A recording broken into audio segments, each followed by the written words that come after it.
میں کبھی تفصیل میں اس قصے کو نہیں سنا سکا کہ میرے جذبات میرے اوپر غالب آ جاتے ہیں، میرے الفاظ بکھر جاتے ہیں، ٹوٹ جاتے ہیں، میرا بند ٹوٹ جاتا ہے۔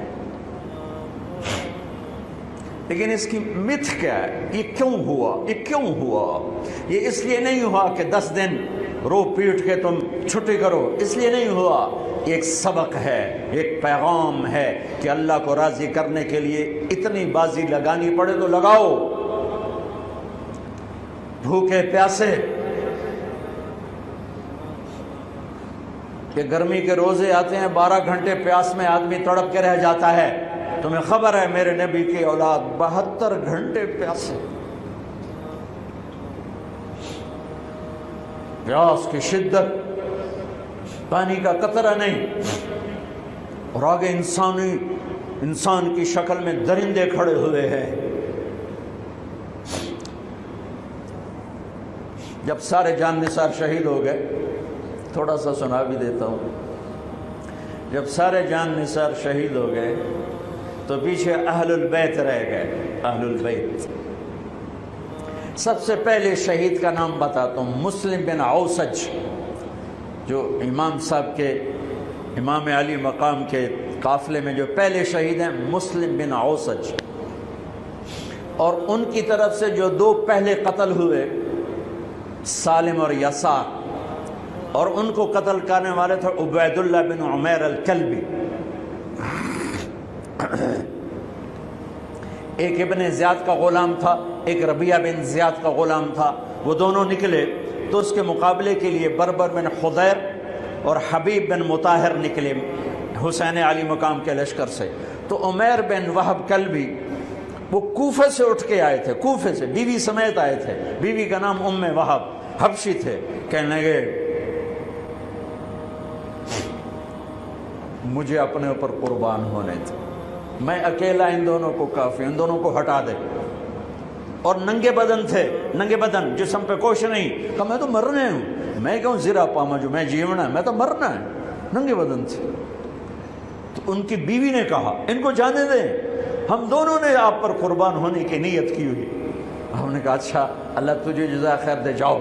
تو اس اکیلے نے دونوں کمبختوں کو جہنم میں پہنچا دیا، سالم اور یسار۔ تو ان میں سے ایک آدمی بولا ہوئے یہ مرنے آئے ہیں، اگر اکیلے لڑو گے تم سب کو مار دیں گے، اور تسی تو جیون دے طلبگار ہو، مرن دے طلبگار ہیں۔ مرن والے نو مارنا کوئی سوکھا کام ہوندا ہے؟ وہ ان پر کٹھے حملہ کرو۔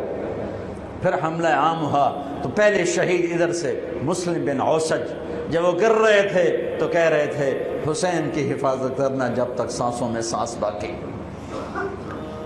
آپ کے لشکر میں ادھر زہیر بن القین، یعنی رائٹ سائڈ پر زہیر بن قین ایک چھوٹا جھنڈا، لیفٹ سائڈ پر حبیب بن مظاہر ایک جھنڈا، درمیان میں آپ کے بھائی عباس بن علی جن کے ہاتھ میں بڑا جھنڈا تھا، اور بڑا نشان کا جو علامت تھا وہ عباس بن علی کے درمیان میں تھا۔ 32 گھوڑ سوار تھے اور 40 پیدل تھے۔ جب انہوں نے پہلا حملہ کیا تو 32 نے 3000 کا منہ پیچھے کر دیا۔ تو ابن زیاد نے کہا پہلے ان کے گھوڑوں کو مارو، ان کے گھوڑوں کو مارو۔ تو 500 تیر اندازوں نے کٹھے ان کے گھوڑوں پہ تیر چلائے تو سب کے گھوڑے گر کے ختم ہو گئے۔ پھر ساری پیدل ہو گئے، تو پھر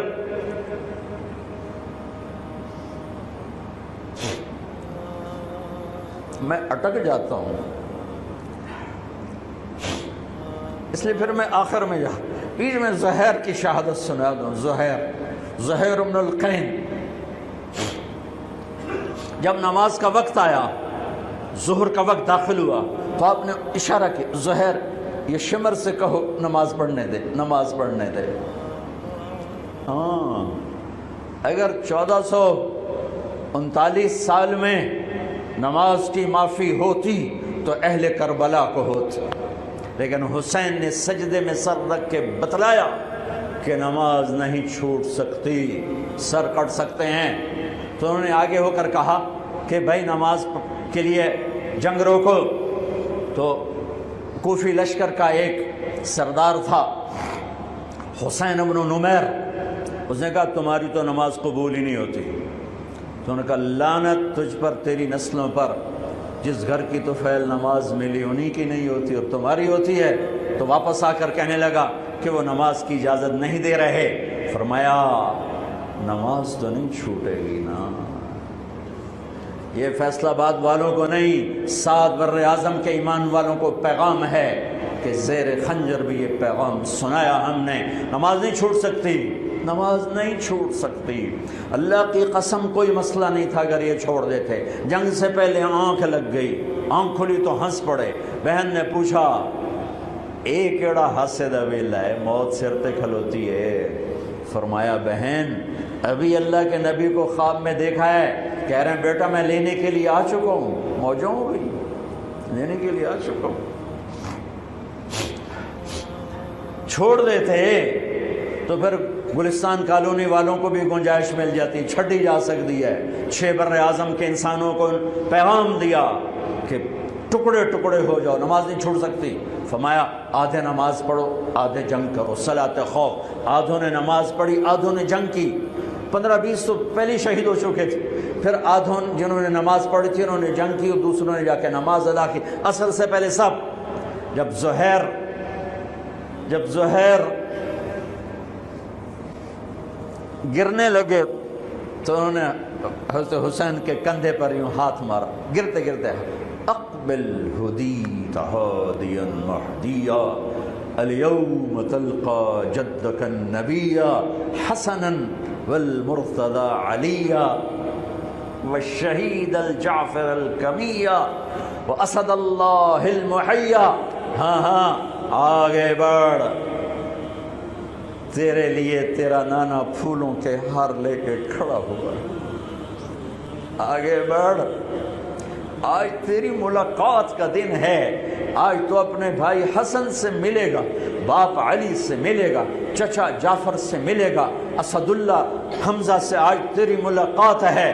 ان اشعار کے ساتھ آپ نے جان اپنے اللہ کو سپرد فرمائی. جب سارے جان نثار ختم ہو گئے اب اہل البیت کی باری آئی تو سب سے پہلے آپ کے بیٹے علی الاکبر نے تلوار اٹھائی. گا ابا جان آپ سے پہلے مرنا چاہتا ہوں، آپ کو مرتا نہیں دیکھ سکتا، آپ سے پہلے مرنا چاہتا ہوں، مجھے اجازت دیجیے. ہم نے کہا بڑھو اللہ کے نام پر، جا ملو اپنے اجداد کے ساتھ. تو بڑے حسین تھے علی الاکبر. جس طرف گئے وہ آگے آگے، کوفی آگے آگے، یہ پیچھے پیچھے. تو 1 اور 3,000 کیا مقابلہ تھا. آخر خاک و خون میں لوٹائے گئے، تڑپ کے گرے. تو پھر حسن کے بیٹے قاسم کا چچا میں نہیں جانا، اس قافلے میں، اس حسینی قافلے میں اہل البیت وہ 17 قتل ہوئے. ان میں سب سے حسین قاسم تھے، قاسم بن حسن.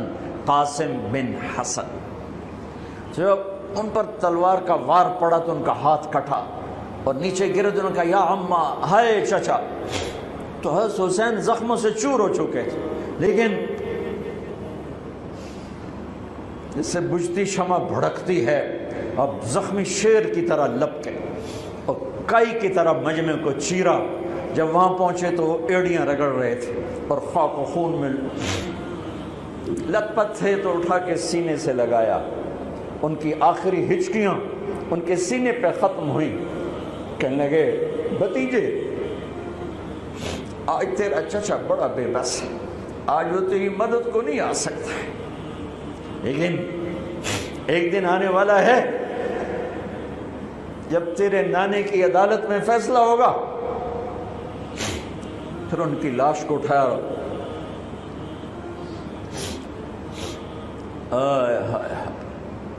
عبداللہ بن حسن، ابو بکر بن حسن، قاسم بن حسن، علی بن حسین لاشیں پڑے ہوئے ہیں. عبداللہ بن عقیل، عبد الرحمن بن عقیل علی کے بھائی لاشیں پڑے ہوئے ہیں. اپنے بھائی عباس بن علی، محمد بن علی، عبداللہ بن علی، عثمان بن علی، ابو بکر بن علی اور حسین بن علی، 5 بھائی پہلے لاشیں پڑے ہوئے ہیں۔ اون بن عبداللہ بن جعفر، محمد بن عبداللہ بن جعفر، عبد الرحمن بن مسلم بن عقیل، جعفر بن مسلم بن عقیل، عبداللہ بن مسلم بن عقیل، عبداللہ بن ابو سعید بن عقیل، یہ سب اہل البیت ہیں جن کے لاشوں کے انبار ہیں۔ اور آخر میں ایک بچہ 2 سال کا عبداللہ، آپ کو خواب و خیال بھی نہیں تھا کہ اس بچے پر بھی کوئی اس طرح کا ظلم و ستم ڈھائے گا، تو آپ جب اکیلے رہ گئے تو آپ نے کہا عبداللہ کو بھیجو۔ آخری ملاقات بیٹے سے، تو اس کو سینے سے لگایا، چوم کے یہاں بٹھایا، ابھی تقدیر کا کچھ امتحان باقی تھا۔ 2 سال کا بچہ، شامی لشکر سے بنو اسد کا ایک بنو ابن الموقد، اس نے تیر جو چلایا، خطا بھی جا سکتا تھا، یہاں آ کے لگا اور پار ہو گیا۔ بچے کی گردن ایسے ڈھلک گئی، یہاں امام علی مقام۔ ارے بھائیو، میں قطر ہاسپٹل گیا کسی کام، تو وہاں کسی کا بچہ تھا منگوڑے میں، ہاسپٹل میں، وہ سے تڑپ رہا تھا، پتہ نہیں اس سے کیا تھا، اور اس کی ماں ایسے اس کو کھڑی دیکھ۔ یہ منظر میں آج تک نہیں بھولا، اس ماں کے چہرہ، صرف اس کی آنکھیں نہیں رو رہی تھی، مجھے اس کا سارا وجود روتا ہوا دکھائی دیا۔ اس بچے کے اوپر ڈاکٹر کھڑے ہوئے ہیں، بچہ نہیں کیا، مجھے نہیں پتا اس کو کیا تھا، وہ ایسے بے قرار ہو کے تڑپ رہا تھا۔